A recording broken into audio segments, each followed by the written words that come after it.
Adesso voi lavorate per noi. Aggrediti e minacciati di morte per diversi mesi, nel mirino di 3 malviventi, il responsabile commerciale e l'amministratore unico di una società di consulenza aziendale con sede a Treviso.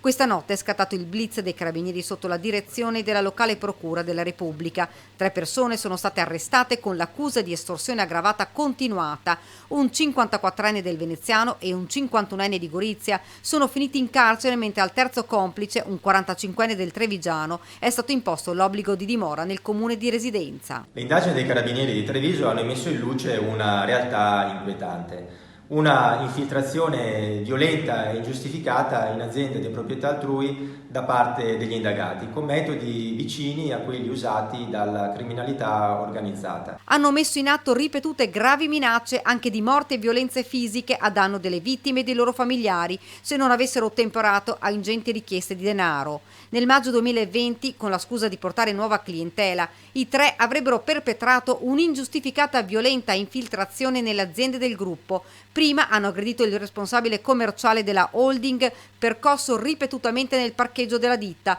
poi si sono letteralmente impossessati delle aziende. Gli arrestati, con la scusa di recuperare una somma di denaro di un terzo soggetto, ora indagato, hanno letteralmente espropriato i legittimi proprietari delle aziende prese di mira e hanno agito come fossero i titolari, ordinando pagamenti e impossessandosi di qualunque cosa fosse alla loro portata. Non solo li costringevano a consegnare rilevanti somme di denaro, ma si sono appropriati anche di beni e autovetture di lusso, una decina intestate alle società in questione. Per mesi e mesi hanno obbligato i titolari e i dipendenti a subire la loro presenza giornaliera presso gli uffici delle ditte, un incubo per le vittime e i familiari, fino a questa notte, quando i 3 sono stati arrestati. Secondo gli investigatori, l'obiettivo degli indagati era quello di sfruttare al massimo le potenzialità dell'intera filiera societaria per ricavare a loro vantaggio elevatissimi guadagni e di avviarla poi al fallimento una volta svuotata del patrimonio. Il danno subito dall'azienda è stato quantificato in più di 1 milione di euro.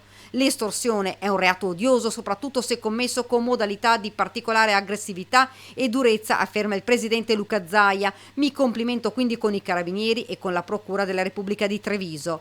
La vigilanza delle forze dell'ordine è la maggiore sicurezza per le nostre imprese, che mantengono così il successo competitivo di un territorio, ha commentato invece il presidente di Union Camere Veneto, Mario Pozza.